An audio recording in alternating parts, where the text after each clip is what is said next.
தமிழர்களின் number one choice Tamil matrimony. உச்சத்தை தொட்ட தங்க விலை, மீட்க முடியாத அடகு நகையை விற்பதற்கு இதுவே சரியான நேரம்.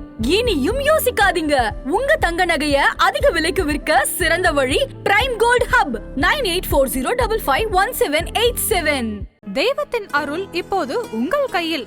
100% தூய்மையான சில்வர் காயின் உங்கள் இஷ்ட தெய்வத்தின் அழகான உருவத்துடன். உடனே ஆர்டர் செய்ய நிபுராவை அணுகுங்கள். வீட்ல பெட்ஸ் வளர்க்கணும் அப்படின்னா ரொம்ப பிடிக்கும் சார். சில பேர் வீடுகளுக்கு அது செட் ஆகாது. நாய் வளர்த்தாலே ஒண்ணு அவங்க வீட்டுல உடம்பு சரியில்லாம போயிடும். அந்த மாதிரி பிரச்சனைகள்லாம் வருது இல்ல சார். ஜாதகத்துக்கும் நாய்களுக்குமே சம்பந்தம் உண்டா? ஆமாங்க.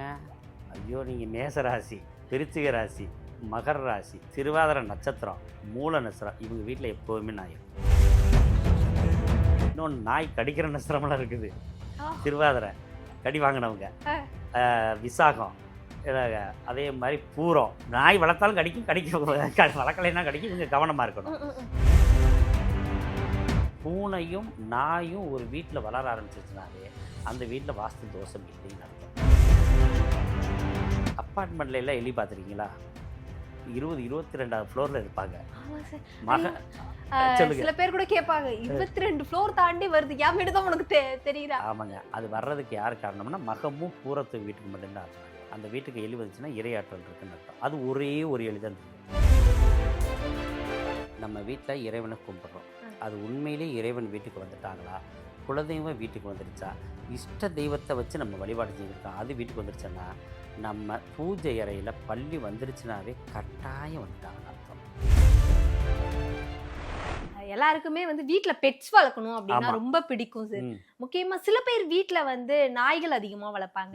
அந்த டாகுக்குமே நிறைய பெட் நேம்லாம் வச்சு கூப்பிடுவாங்க. ஆனா அந்த சில பேர் வீடுகளுக்கு அது செட் ஆகாது. நாய் வளர்த்தாலே ஒண்ணு அவங்க வீட்டுல உடம்பு சரியில்லாம போயிடும். அந்த மாதிரி பிரச்சனைகள்லாம் வருது இல்ல சார். ஜாதகத்துக்கும் நாய்களுக்குமே சம்பந்தம் உண்டா? ஆமாங்க. ஐயோ, நீங்க மேச ராசி, விருச்சிக ராசி, மகர ராசி, திருவாதிரை நட்சத்திரம், மூல நட்சத்திரம், இவங்க வீட்டில் எப்போவுமே நாய் இருக்கும். அவங்களுக்கு ஒரு நாயின்னா அவ்வளோ உயிர் இருக்கும். நீங்கள் எந்த மாற்றமே கிடையாது. இவன் நாயே பிடிக்கல அப்படின்னு சொன்னால் நம்ம வீட்டுக்கு முன்னாடி நாய் படுத்தே கிடக்கும். அவங்களே வளர்க்கலாம், வாசல்ல இருக்கும். ஆமாம். இன்னொன்று நாய் கடிக்கிற நட்சத்திரமெல்லாம் இருக்குது. திருவாதிரை கடி வாங்கினவங்க, விசாகம், அதே மாதிரி பூரம், உத்திரம், இவங்கெல்லாம் நாய் கடி வாங்குறவங்க. அனுசம் அடிக்கடிக்கு. ஆமாம். நாய் வளர்த்தாலும் கடிக்கும், வளர்க்கலைன்னா கடிக்கும். இவங்க கவனமாக இருக்கணும்.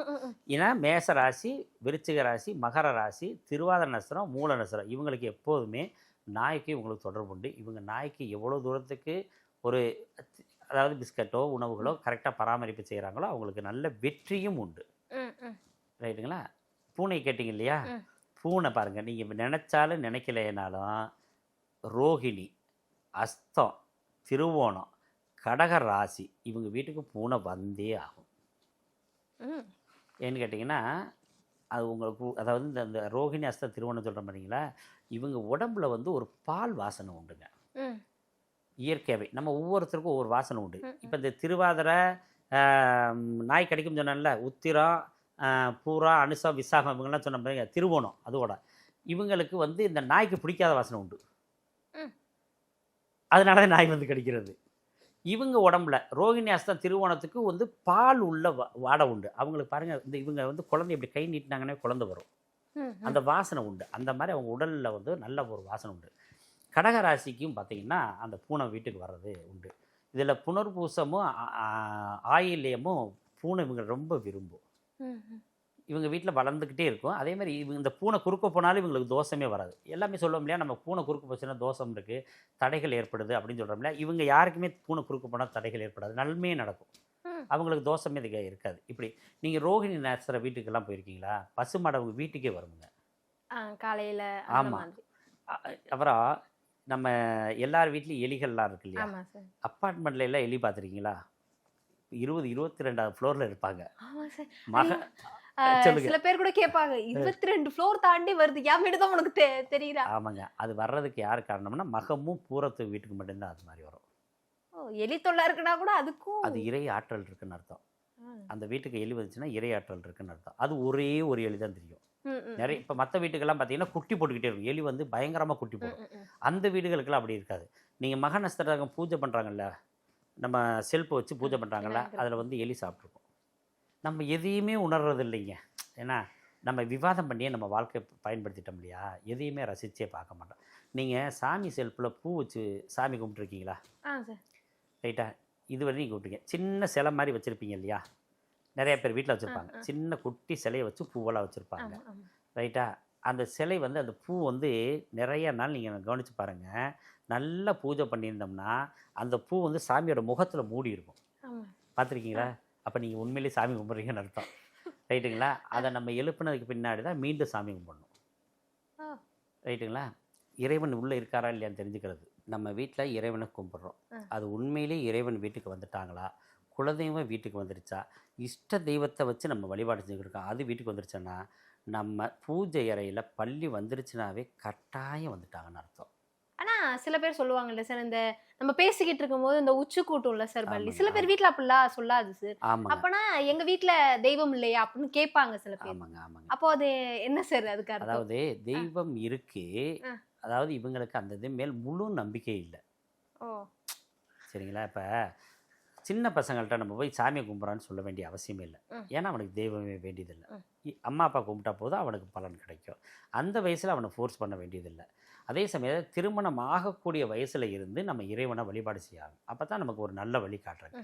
ஏன் குழந்தைகளுக்கு அப்போ நம்ம கோயிலுக்கு கூட்டி போகிறோம்னா, இறைவன் ஒருத்தர் இருக்கிறாரு, நம்ம தப்பு செஞ்சால் அவர் கேட்பார்ன்ற முதல்ல இருந்தே அவங்களுக்கு சொல்லி கொடுக்க ஆரம்பிக்கிறோம். ரைட்டுங்களா? அப்போ அந்த மன பயத்தோடு வளர்ந்து இறைவனை கும்பிடும்போது அவங்க வீட்டில் கட்டாயம் அந்த இது உண்டு.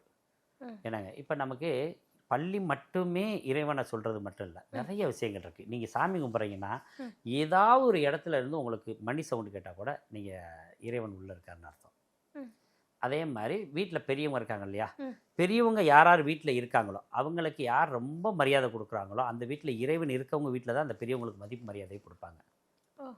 நீங்கள் எத்தனை குழந்தைங்க இன்றைக்கும் பாருங்கள், பேரம்பேத்திகள்லாம் என்ன பண்ணாங்க, தாத்தா பாட்டியை பார்க்கலாம் வருவாங்க, அவ்வளோ இது இருக்கும். அதாவது அந்த அந்த செல்வ வளம், மகிழ்ச்சி வளம், இது எல்லாமே இந்த இறைவனோட தொடர்பு இருக்கிறது தான். இப்படி ஒவ்வொரு சிம்பிள்ஸ் இருக்குது. இப்போ நம்ம பட்டாம்பூச்சி பார்த்துருக்கீங்களா? பட்டாம்பூச்சி வீட்டுக்குள்ளே வந்துருச்சுனாவே இறைவன் வந்துட்டான்னு அர்த்தம். யாராவது ஒருத்தவங்க இறக்குறாங்க இல்லையா, பெரியவங்க யாரோ ஒருத்தர் இறக்குறாங்க இல்லையா, இறந்த 3ஆவது நாளில் இருந்து 7 நாளுக்குள்ளே ஒரு பட்டாம்பூச்சி வீட்டுக்கு வரும். வந்தா அந்த அவங்க வந்து மோட்சம் அடைஞ்சு நல்லா இது வந்துட்டாங்கன்னு அர்த்தம், ஆசி கொடுக்குறாங்கன்னு அர்த்தம். சிட்டுக்குருவி பார்த்துருக்கீங்க இல்லையா, சிட்டுக்குருவி வீட்டுக்கு வந்தாவே அந்த வீடு சுபிச்சம் அடையுதுன்னு அர்த்தம். அதே மாதிரி சிட்டுக்குருவி வந்து வீட்டுல கூண்டு கட்டினாலாம் நல்லதுன்னு சொல்லுவாங்க சார். வீட்டு கூடு கட்டுறது அது வந்து பரவாயில்ல, இருந்தாலும் கூடு கட்டக்கூடாதுன்னு நம்ம சாஸ்திரம் ஒன்று சொல்லியிருக்கு. வந்து சாப்பிட்டுட்டு போயிடணும், ஆனா கூடு கட்டக்கூடாது. ஏன் சார் அது? அது நீங்கள் பழைய படத்தெல்லாம் பார்த்துருக்கீங்களா? அதில் பார்த்தீங்கன்னா கூடெல்லாம் எடுத்துடுவாங்க. கூடு கட்டக்கூடாது, வீட்டுக்கு வந்துட்டு போகலாம். ஆமாம். அதே மாதிரி வவ்வால் வீட்டுக்குள்ளே வரக்கூடாது, வீட்டுக்குள்ளே வரக்கூடாது. இப்படி ஒவ்வொன்றுக்கு இருக்குது. இப்போ இந்த சிட்டுக்குருவி வீட்டுக்கு வந்துருச்சுனாவே அந்த இடத்துல நல்ல சக்தி இருக்குன்னு அர்த்தம். இப்படி ஒவ்வொன்றுக்கும் ஒவ்வொரு விஷயம் இருக்குது. நாயும் பூனையும் வளர்க்குறோம் இல்லையா, வாஸ்து தோஷம் உள்ள வீட்டில் அந்த நாயும் பூனையும் வளராது. அதனால சீக்கிரம் இறந்துடும். வாஸ்து கரெக்டாக இருந்துச்சுன்னா தான் அந்த நாய் வந்து ரொம்ப வருஷம் இருக்கும். 3 வருஷமாவது மினிமம் இருக்கணும். இது புதுசா இருக்கு சார். இல்லை பழசுங்க, எனக்கு தெரியாது சார். நிறைய பேர்கிட்ட பேசியிருக்கோம்ல, ஏன்னா நாய் பூனைங்கிறது எல்லாரும் வீட்லயும் வளர்ப்பாங்க. ஆமா. ஆனா அந்த வீட்டுல வாஸ்து சரியா இருந்தாதான் நாயோ பூனையும் அங்க இருக்கும்ன்றது. ஆனா இன்னொன்னு, இப்ப நானே நிறைய தப்பு பண்ணிக்கிறேன். நானே நாய் வீட்டுக்குள்ள தான் வளர்ப்பேன். இப்பதான் கொஞ்சம் கொஞ்சம் கட்டி போட ஆரம்பிச்சுக்கிறேன். வீட்டுக்குள்ள நாய் விடக்கூடாது, வாசல்ல தான் இருக்கணும் நாய். வீட்டுக்குள்ள போயிட்டு வர்றது வந்து அவ்வளவு சுபிச்சம் இல்லை. வாசலுக்கு, அதாவது வீட்டுக்குள்ளே நாய் விடாமல் வெளியில் கட்டி வளர்க்கணும், அல்லது வெளியிலே நிற்கிற மாதிரி நாயை பழக்கிறது ரொம்ப சுபிச்சம். அந்த நாய் ரொம்ப நாள் இருக்க அந்த வீட்டில் வந்து நல்ல சக்தி இருக்குது, நல்ல எனர்ஜி இருக்குது, நல்ல வாஸ்து குற்றம் எதுவுமே இல்லாமல் நல்லா இருக்குன்னு அர்த்தம். பூனையும் நாயும் ஒரு வீட்டில் வளர ஆரம்பிச்சிருச்சுனாவே அந்த வீட்டில் வாஸ்து தோஷம் இல்லைன்னு அர்த்தம். அதுக்காண்டி பூனையை நம்ம வெளில கட்டி வளர்க்க முடியாது, அது வீட்டுக்குள்ளே வரதான் செய்யும். அது வந்து என்ன, நம்ம சொன்னோம்ல, இந்த ரோகிணி, அஸ்தம், திருவோணம், கடகராசி, புனர்பூச நட்சத்திரம், ஆயில்ய நட்சத்திரம், இவங்களுக்கெல்லாம் வந்து பூனையினால் எந்த தோஷமுமே கிடையாது. அவங்களுக்கு நன்மை. மற்றவங்களாம் பூனை வளர்க்கலாமா இல்லையான்னு அவங்க இது பண்ணிக்க, யாராவது ஒருத்தராக அந்த வீட்டில் இருக்கணும். அப்படி இருந்தாக்கா அந்த பூனைகளை வளர்க்குறது ரொம்ப சிறப்பு. அதே மாதிரி நாய் வளர்க்குறதும் செவ்வாய் வலுவுள்ளவர்கள் தான் நாயை வளர்க்க முடியும், வலு இல்லைன்னா நாய் வளர்க்கவே முடியாது. ஆமாம். இப்படி ஒவ்வொன்றுக்கும் ஒரு சாஸ்திரம் இருக்குது. பணவரவு அப்படிங்கிறது யாருமே வேணான்னு சொல்ல மாட்டாங்க சார். மணி அட்ராக்ஷன் அதை நோக்கியே இப்போ ஒரு பெரிய டாபிக் வந்து போய்க்கிட்டே இருக்கு. ம். உங்களுக்கு நிறைய டிப்ஸ் தெரியும்ல சார். ஆமாங்க. நம்மளோட நேயர்கள் இதை பயன்படுத்தினாங்கன்னா கண்டிப்பா அவங்களோட லைஃப்லயும் அது ஒரு யூஸ்ஃபுல்லான விஷயமா அமையும் அப்படின்னா அது என்னவா இருக்கும்? இப்போ பண வரவு உள்ளே கொண்டு வரதுக்கு இன்னொரு விஷயம் இருக்குது. இப்போ 11,000 ரூபா அதுவும் வந்து ஒரு குபேரனோட எண். ம். இந்த 11,000 ரூபாயை யார் சேகரித்து ம். அதை வந்து பத்திரமா வீட்டுக்குள்ள வச்சுருக்காங்களோ அதுக்கு பின்னாடி அவங்க கஷ்டங்கள்லாம் குறைஞ்சி நிறைய பணங்கள் கொஞ்சம் கொஞ்சமாக வர ஆரம்பிக்கும். ஓ. அந்த 11,000க்கே நான் கஷ்டப்படுறேனே சார். அவங்க 20 ரூபா வச்சுக்கலாம் சார். 20 ரூபா வச்சு அதை நம்ம டெவலப் பண்ணலாம். இல்லை 11,000க்கு இன்னொரு டிப்ஸ் இருக்குது. எப்படின்னு கேட்டிங்கன்னா, இப்போ டூப்ளிகேட் ரூபாய் நோட் இருக்கு இல்லையா, அதில் 11,000 தேர்ந்தெடுத்து அதை ஒரு கவரில் போட்டுடணும். ம். கவரில் போட்டு அதை உங்களுடைய ஆஃபீஸ் இது ட்ராவலையோ அல்லது வீட்லேயோ இப்படி ஒவ்வொரு இடத்துலையும் வச்சிட்டோம்னாவே அதனுடைய சக்தி கொஞ்சம் கொஞ்சமாக சின்ன சின்ன பணங்களாக கொண்டு வந்து நம்மளுக்கு வந்து அந்த பணத்தை தக்க வைக்கிற நாலேஜும் அந்த செல்வத்தையும் கொடுத்துரும். 11,000 டூப்ளிகேட் நோட்டு வச்சாலும் பண வரவு கட்டாயம் உண்டு. நிறைய பேருக்கு இந்த வெளிநாட்டுக்கு போகணும் அப்படிங்கிற ஆசை இருக்கும் சார். ஆமாங்க. அது வந்து ஜாதகத்துல இந்த கட்டம் நல்லா இருக்கணும், இல்ல ராகுக்கு எது சேர்ந்து இருக்கணும், அந்த மாதிரி ஏதாவது விஷயங்கள் இருந்தா மட்டும்தான் வெளிநாட்டுக்கு போக முடியும். ஆமாங்க. உண்மையில் அப்படி இருக்குது. எப்படின்னு கேட்டிங்கன்னா, வெளிநாடு அப்படின்றது முதல்ல பயணத்தை குறிக்கிறது. ம். பயணம் அப்படின்றது பயணத்தை குறிக்கிற ராசி இடம் வந்து 3ஆம் பாவகம். 3ஆம் பாவக அதிபதி திசா புத்தி எப்போ நடக்குதோ அப்போ தான் பயணம் ஆரம்பம். ம். சரிங்களா? டிக்கெட் வாங்கினோம்னா 3ஆம் பாவகம். 9ஆம் இடம் தாங்க வெளிநாடு. வெளிநாடு 9ஆம் பாவம். அப்போ 3ஆம் பாவகமும் 9ஆம் பாவமும் திசா புத்தி காலங்களில் தான் ஒருத்தர் வெளிநாடு போக முடியும். அங்கேயே தங்குறதுக்கு 12ஆம் பாவகம். அப்போ 3, 9, 12 யாராருக்கெல்லாம் நல்ல நிலைமையில் இருக்கோ அவங்க வெளிநாடு போவாங்க. நல்ல நிலைமை அப்படின்றது இங்கே எதை குறிக்குதுன்னு கேட்டிங்கன்னா, சரராசிகளில் இருக்கணும், அல்லது உபய ராசிகளில் இருக்கணும், அல்லது ஜல ராசிகளில் இவங்க இருக்கணும். இந்த இடங்கள்ல இருந்து தசாபுத்தி நடத்துகிறதா தான் வெளிநாடு போக முடியும். இல்லாட்டி வெளிநாடு போக முடியாது. அதே சமயத்தில் 8ஆம் பாவ தொடர்பு வந்தால் நிறைய பேர் போகிறது வந்து நின்று போகும். ரைட்டா? நிறைய பேர் வெளி ஊர்களில் வாழ்கிறவங்களுக்கும் வெளிநாடுகளில் வாழ்கிறவங்களுக்கு எப்படி ஜாதகம் இருக்குது அப்படின்னு பார்த்தீங்கன்னா, லக்னம் 12ல் போய் மறைஞ்சிருக்கும்.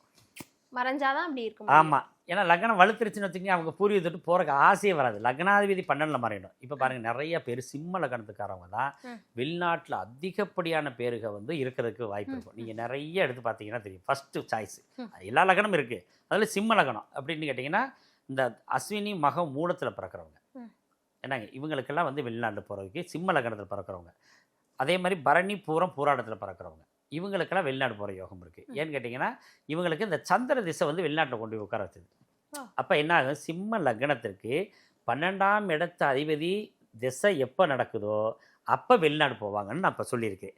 இதே மாதிரி ஒவ்வொரு லக்னத்துக்கும் 12ஆம் இடத்து அதிபதி திசா காலங்களில் வெளிநாடு போகிற யோகம் உண்டு. இதை ஆக்டிவேட் எதாவது பண்ண முடியுமா சார்? இப்போ நீங்கள் அழகு சூப்பராக பண்ணலாம். ஐயோ இது மாதிரி தோஷம்லாம் இருக்கு இல்லைங்க, அதுக்கு தேங்க ஆஞ்சநேயர் இருக்காரு. ஆஞ்சநேயர் வழிபட்டா வெளிநாடு போலாம். சத்தியமான உண்மை. ரைட்டுங்களா? நான் காரில் ஆஞ்சநேயர் பறக்கிற படத்தை வாங்கி வச்சேன். அதுக்கு பின்னாடி தான் நான் வெளிநாடு போனேன். அப்படியா சார்? உண்மையிலே 100% உண்மை. ஆனா சனிக்கிழமை பெருமாளை வழிபடுறது இல்லைங்க, அது அவங்க விருப்பம். இது வந்து உண்மையிலே நடக்கக்கூடிய விஷயம். நம்ம பறக்கிற மாதிரி ஆஞ்சநேயர் இருக்காரு பாருங்க, அந்த படமோ இந்த இது நம்ம காலையில் கட்டி தொங்க விட்டுருப்போம், அதுவோ வீட்டில் வாங்கி வச்சா போதும். ஏன்னா உண்மையிலே போகலாங்க. ஏன்னா ஆஞ்சநேயர் தான் வெளிநாட்டுக்கு உரிய தெய்வமே. அவரை கும்பிட வெளிநாடு போயிடலாம். சனிக்கிழமைகள்ல சனிதோஷம் அதிகமா இருக்கு, ரொம்ப உச்சமா இருக்கு அப்படிங்கிறவங்க வந்து இந்த மாதிரி வடமாலை போடலாம் அப்படின்லாம் சொல்லுவாங்க. வடமாலை எங்க போடுறோம்? ஆஞ்சநேயருக்கு. அதுதான் நான் சொல்றேன். நான் அப்போ அது கேள்விப்பட்டிருக்கேன் சார். ஆனா வெளிநாட்டுக்கு போறதுக்கு இல்லைங்க, அதுதான் ஆஞ்சநேயர் வந்து சனி பகவானுக்கும், அதாவது சனினால் ஏற்பட்ட தோஷத்தை நிவர்த்தி பண்றது ஆஞ்சநேயர் தான். வெளிநாடு போறதுக்கும் வாய்ப்பு வந்து அது ஆஞ்சநேயர். ஏன்னா அவர் தான் பறக்கு மாற்றலை கொடுத்துருக்காரு. அதே மாதிரி இந்த காற்று ராசிகள் அப்படின்னு இருக்குங்க. ஏன்னாங்க வெளிநாடுகள் போகிறதுக்கு காற்று ராசிகள் மிதுனம், கும்பம், துலாம் இதெல்லாம் காற்று ராசிகள்னு பேருங்க.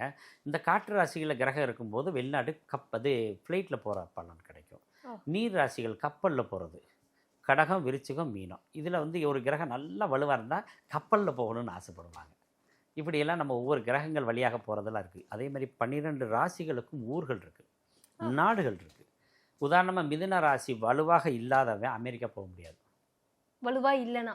ஆமாம், மிதுன ராசியிலேருந்து ஒரு கிரகம் வலுத்திருந்தால் மட்டும்தான், மிதுன ராசியில் இருந்து ஒரு கிரகம் தசாபுத்தி நடக்கும்போது மட்டும்தான், அல்லது மிதுன ராசி ஒரு கிரகம் பார்த்துருக்கும் போது தசா நடக்கும்போது மட்டும்தான் அமெரிக்காவுக்கு விசா கிடைக்கும். இல்லை கிடைக்காது. இப்படி இது இருக்குது. என்னங்க துபாய் போகிறாங்க இல்லையா, மகரம் கும்பா நல்லா வலுவாக இருக்கணும். ஓ. அப்படியெல்லாம் இருக்குது. ஒரு ஒரு ஒரு ஒரு இடத்துக்குமே ஒரு ஒரு இது இருக்கு. எல்லாமே நம்ம அஸ்ட்ராலஜி இருக்குங்க. அதாவது 12 ராசிகளும் உலகம் எங்கே இருக்க நாடுகளை பிரிக்கலாம். எந்த நாட்டுக்கு போனால் நல்லது அப்படின்றதெல்லாம் நம்ம ஒவ்வொரு ராசிகள் பிரகாரம் இருக்குது. அதெல்லாம் நம்ம இன்னொரு நாள் பேசுவோம். கண்டிப்பா சார். எல்லாருமே வந்து நிறைய பேருக்கு நிறைய விதமான கேள்விகள் இருந்திருக்கும். அது எல்லாத்துக்குமே இன்னைக்கான இந்த நேர்காணல் ரொம்ப பயனுள்ளதா அமைஞ்சிருக்கும் அப்படின்னு நினைக்கிறேன். உங்களோட ரொம்ப பிஸியான ஷெட்யூல்லையும் ஆதனுக்கு ஒரு இன்டர்வியூ கொடுத்ததுக்கு ரொம்ப நன்றி சார். ஆதன் தான் ஜோதிடர்கள் நிறைய வளர்த்துக்கிட்டு இருக்காங்க. ஆதனுக்கும் அருமையான கேள்விகள், உங்களுடைய கேள்விகள் ரொம்ப தெளிவு. அந்த மாதிரி அற்புதமாக கேள்வி கேட்டாவே எங்ககிட்ட இருக்க விஷயத்தை சொல்கிறதுக்கு எங்களுக்கும் வசதியாக இருக்கும். நல்ல கேள்விகளோடு நீங்கள் ஆரம்பிச்சிங்க, நல்ல கேள்விகள் கேட்டீங்க. நல்லதொரு வாய்ப்பில் மீண்டும் சந்திப்போம். நன்றி, வணக்கம்.